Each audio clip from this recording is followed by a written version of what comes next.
at that time she just came from the outside and she was feeling cold. Then she started rubbing her two hands just like that to warm herself out. Then suddenly she saw someone hiding behind the fridge staring at her. It seems like a man who wearing a gray t-shirt. Now the question is, who is that person and did he do something to her? It is a very creepy story. So guys, I'm gonna tell you this creepy story, the whole story. Just stay with me till the end of this video. Trust me, you're gonna love it. Okay, let's get it.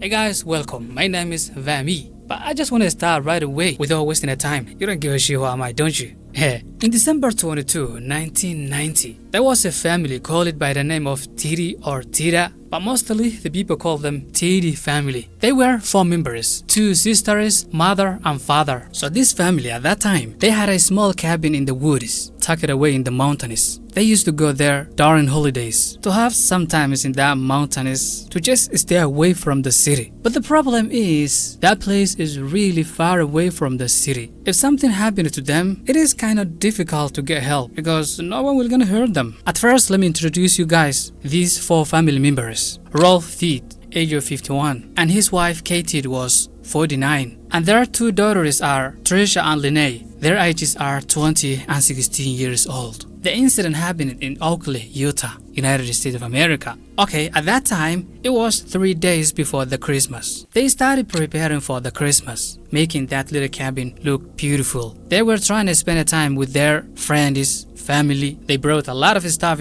like lights, tree. At that time, while they were preparing for the Christmas, they remember things they had forgotten at home. Then they decided to go back, the whole family, they decided to go back to the house so they can bring things that they need from the house. They came back to the house, they took everything that they need from the house, then they get back. Then they left their house and headed toward their small camping spot in the woods. On the way, they stopped at the supermarket to buy some supplies. After shopping, they got back into their car and continued their journey to the campsite. But let me tell you something. As I told you, they took some stuff from the house and then they decided to buy some groceries and some other stuff.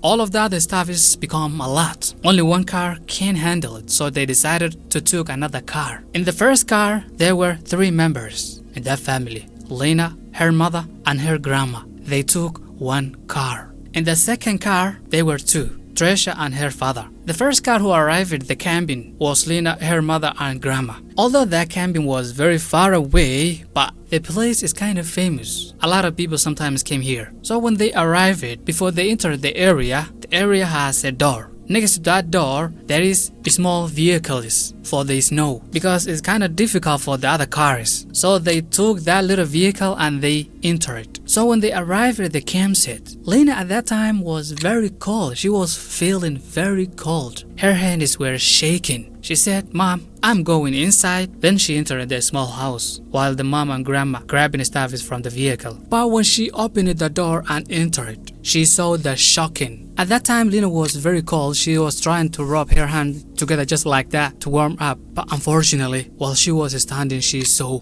someone hiding behind the fridge, and that person was staring at her. At that time, it was kind of dark, no lights, but she still saw someone standing. Not very clear, but she can still see. She didn't get scared that bad because she was expecting some of her relatives, like her cousins, to make her get scary. She was like, "Stop playing, bro. Come out. I can see you." And then the person started moving. He started walking toward her. When the person get closer to her and she saw the person's face, she noticed that she don't even know this person. Not her friends, not her cousins. It was the first time seeing this person. It was a guy. And then the guy started pointing a pistol to her face. That is when the real horrific started for her. That is when she got scared so bad. Then you know what happened? While that criminal pointing the pistol to her face, her mom immediately entered the room without expecting what is going on inside. When she entered and started next to her daughter, she saw the dude pointing the gun. Then another guy stepped out and started pointing another pistol to the mom. But still, we don't know who are these guys. We don't even know their names yet. So let's call them criminal number 1 and criminal number 2. Okay, the first one we're gonna call criminal number 1. The second one we're gonna call criminal number 2. So now the 2 criminals and the mom and daughter are looking at each other. Then the criminal number 2 said to the mom, "Don't talk and don't move." Then she said, "What's going on? What is happening? Who are you guys?" Then the criminal number 2 shut the mom. The mom dropped it to the ground and she started bleeding. Criminal number 2 just shot the mom, bro. At that time, while the grandma trying to enter the cabin, she heard the noise. She heard the pew voice and she started running into the cabin. When she entered it and saw what was going on, criminal number 2 said, "Don't move." But she didn't stop. Then he shot the grandma. This guy, he shot that mom and her mom as well, the grandma. But the daughter is still in shock. She didn't move. She didn't do anything because she was expecting she was gonna be the third person. She was expecting any time to get shot. Guys, when the criminal number 2 shot the grandma,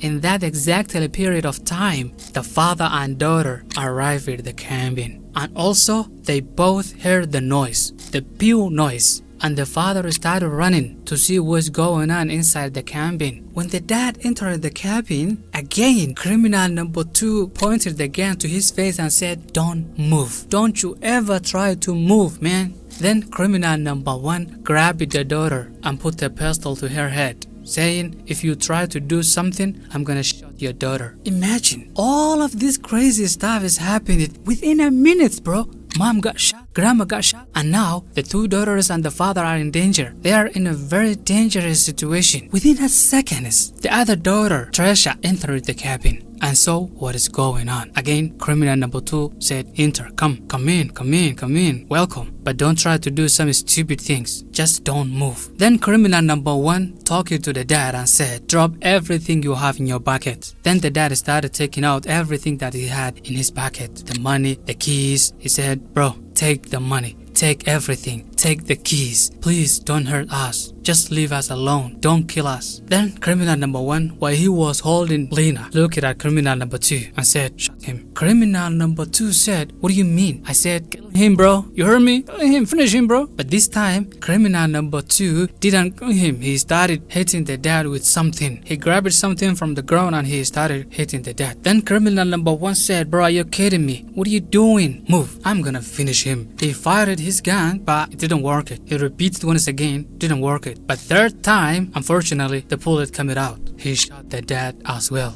Now, there is only 2 daughters. At that time, as I told you guys, Lina was 16 years old. The young daughter who is in his hand. Both of them are seeing what is going on. They seeing within a minute, they saw the whole family are dying in front of them. The mom, grandma, father, and they was expecting both of them to get killed by these 2 criminals. Now, the 2 criminals started doing their thing. They grabbed the money, the keys. They asked the 2 sisters a gas. Then they got the gas. First, they took everything that they need from the cabin. Then they started spreading the gas to the cabin. They want to burn the cabin. And they fired up the cabin and they ran away from the area. Do they left the 2 sisters? No. They took the 2 of them, one of the family's car. They took everything that they need and also the 2 sisters. Why would they doing that? What are they trying to do with the 2 sisters, Trisha and Lina? We still don't know yet. Now, when they arrived at the outside of the door and they tried taking the other cars, immediately the 2 sisters saw their uncle. The uncle want to talk to them, but the 2 sisters, both of them don't want to talk to him. They said, "Don't talk to him, don't talk to him." And they immediately entered the car. The uncle was like, "What is going on with them?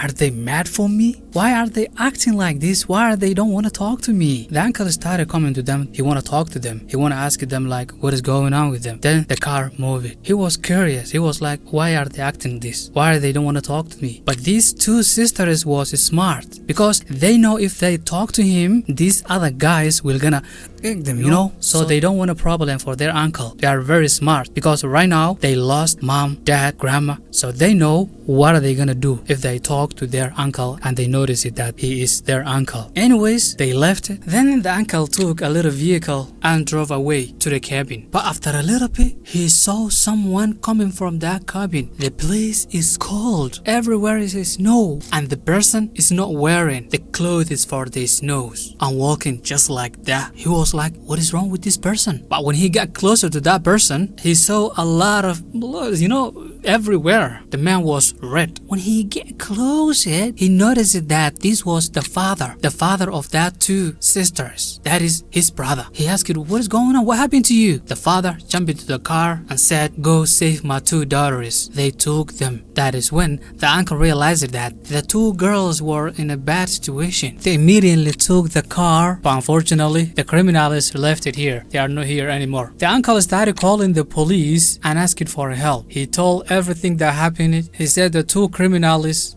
two people, and my brother is in danger. Guys, we need your help. We need a helicopter because I don't think I'm gonna get him to the hospital safely. So we need a helicopter ASAP. That is what happened. The helicopter arrived immediately. They took him to the hospital and they saved him. But the question is, where are the two other sisters? Fortunately, while the police car was coming to the cabin, they saw them because now they saw these two guys and the two sisters. But when they saw the police car, they started running away from the police. Then the police noticed that these guys are the criminal. Then they started chasing them. They started so hard to lose them, but it was difficult. The eyes was everywhere. There's no light. It was kind of difficult for them. When they realized that it's very difficult to run away from these police, they stopped the car and they started running away with their legs. But they didn't go nowhere. Finally, the police, both of them got them. Now they are in the police's hand and the two sisters are safe. Okay, who are these guys? We only name it criminal number 1 and criminal number 2. But who are these people? They are these two guys. Their name is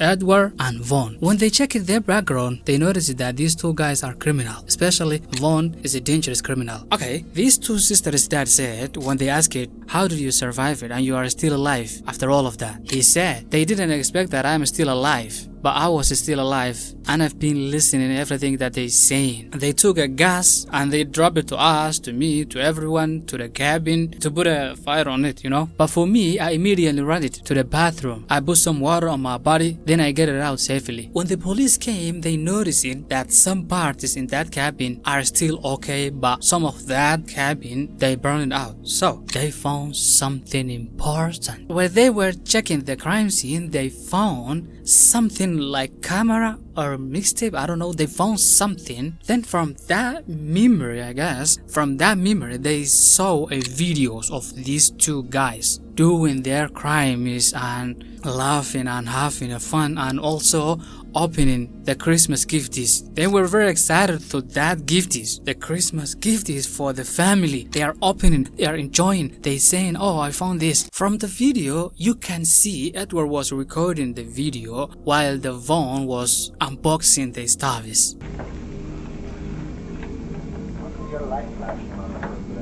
I don't know. How am I supposed to find out?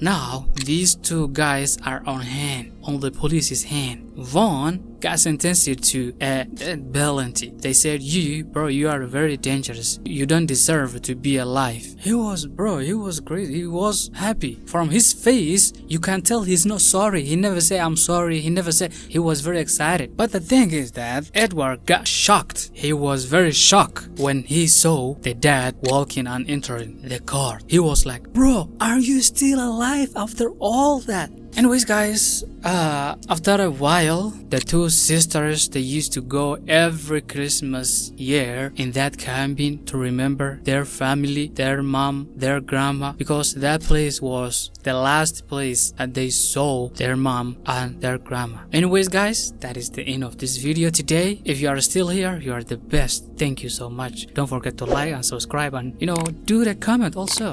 Let me hear your idea. Do you think these kind of videos are cool? Do you like it? I want to know what you think. Thanks. And now, have a beautiful day, night, whatever it is. Bye!